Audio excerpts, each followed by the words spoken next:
ఈ beautiful animation ఎలా చేయాలో చూద్దాం. ఓపెన్ చేసి ఈ షేప్‌ని క్రియేట్ చేసుకుంటాను. దాన్ని ఇమేజ్‌ని డైరెక్ట్‌గా అప్‌లోడ్ చేస్తాను. నావ్‌బార్, సిటీ అండ్ ఎవ్రీథింగ్ అప్‌లోడ్ చేస్తాను. మోస్ట్‌లీ ఈ యొక్క హీరో సెక్షన్‌లో గ్లాస్ మార్ఫిజం అనే దాన్ని ఎలా చేయాలి అనేది చెప్తాను.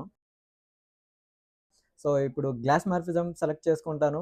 ఇక్కడ మనము ఎలాంటి గ్లాస్ మార్ఫిజంని యాడ్ చేయాలి అనేది చూపిస్తాను. యానిమేషన్‌కి నేను ఫిగ్మా మోషన్ యూజ్ చేస్తాను. ఫిగ్మా మోషన్ ఎనేబుల్ చేస్తాను అండ్ ఆల్రెడీ మనకి రైట్ సైడ్ ప్యానెల్‌లో సమ్ ఆప్షన్స్ ఉంటాయి. సో, వాటిని కస్టమైజ్ చేసుకొని ఎంటైర్ హీరో సెక్షన్ మొత్తం నేను యానిమేషన్ ఇలానే ప్రొవైడ్ చేస్తాను. వీడియో జనరేట్ చేయడానికి ప్రాంప్ట్ కావాలి. సో, నేను చాట్‌జీపీటీ ఓపెన్ చేస్తాను. ఇమేజ్‌ని అటాచ్ చేసి ప్రాంప్ట్ అడిగాను. సో, ఇలా ఇచ్చింది. సో, దీన్ని కాపీ చేస్తాను. వీడియో జనరేట్ చేయడానికి అడోబ్ ఫైర్‌ఫ్లై ఓపెన్ చేస్తాను. బికాజ్ హై క్వాలిటీ వీడియో అనేది వస్తది. అడోబ్ ఫైర్‌ఫ్లైలో ఇమేజ్ అటాచ్ చేస్తాను అండ్ ప్రాంప్ట్ పేస్ట్ చేస్తాను. దెన్ వీడియో జనరేట్ చేస్తాను. సో, చూసారు కదా సినిమాటిక్ లెవెల్‌లో వచ్చింది. సో, ఈ వీడియోని డౌన్‌లోడ్ చేసి డైరెక్ట్‌గా నేను ఫిగ్మా ఫైల్‌లో అప్‌లోడ్ చేసేస్తాను.